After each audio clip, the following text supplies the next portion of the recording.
Everyone. Today I wanted to talk about something that sounds obvious, maybe even too obvious, but I think the longer you teach, the more true it feels. And that is teaching is easy to do, but it's difficult to do well. And I think language teaching makes this even clearer because in language teaching, you get feedback immediately. In some subjects, you teach a concept, assign homework, give a test later, and then you find out whether students understood it. But with language, you often don't have to wait. You hear it right away. You see it when the students speak. You see it when they write. You notice it when they read. You notice it in the pause before they answer. You might notice it when they avoid a word because they don't really know how to use it.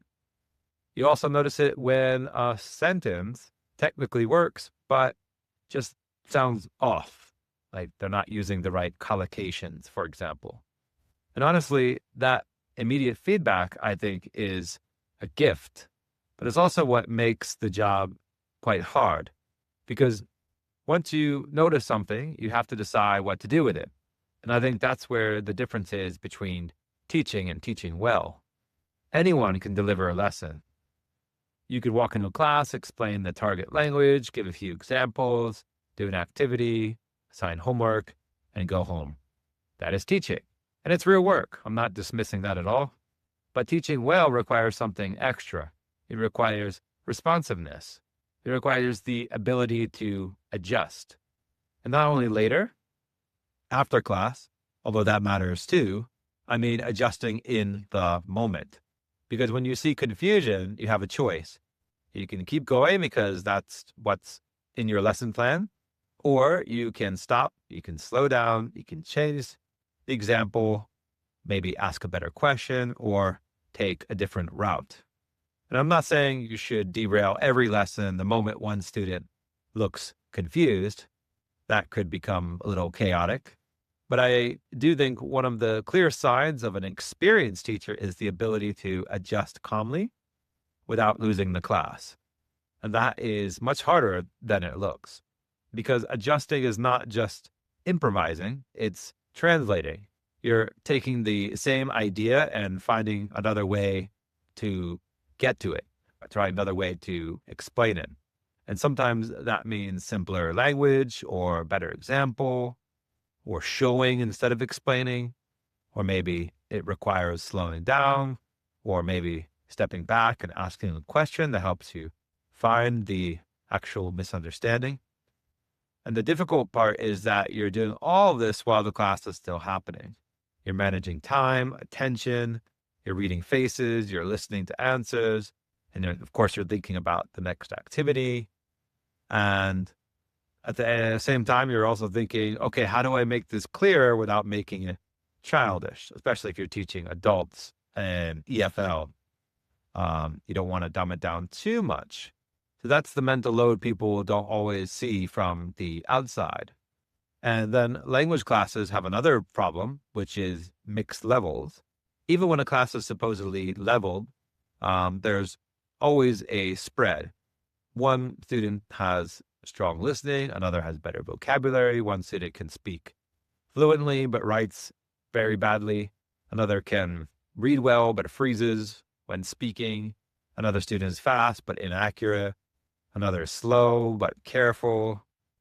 So your job is simply not to just teach the content. Your job is to balance competing needs. If you slow down too much, stronger students may get bored. But if you move too quickly, struggling students could lose the thread.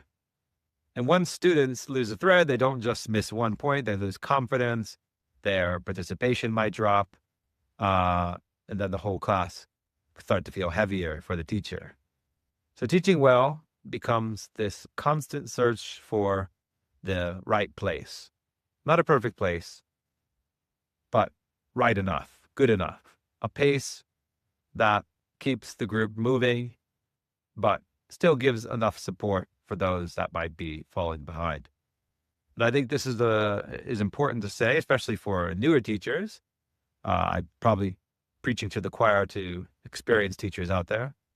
Um, but that is to say, you will never satisfy every student perfectly. That's something that newer teachers need to learn quickly and accept. You just won't.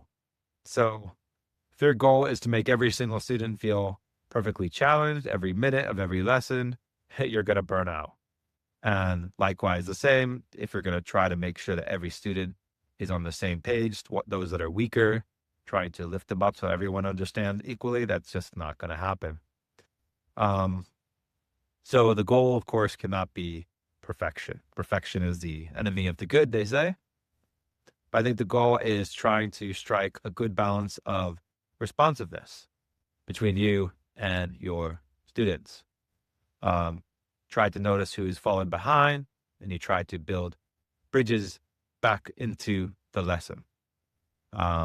And you try to notice who is coasting, those that are doing very well, and you can try to find small ways to challenge them, to stress them.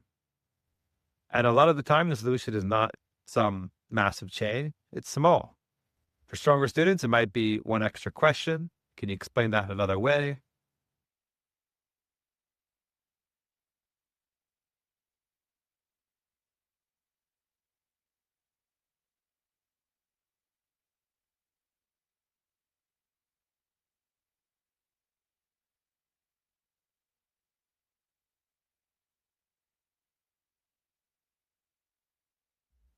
So yeah, anyway, so I guess if I were to summarize what I wanted to say, good teaching basically requires flexibility, empathy, um, reflection, and responding to your students' needs in real time.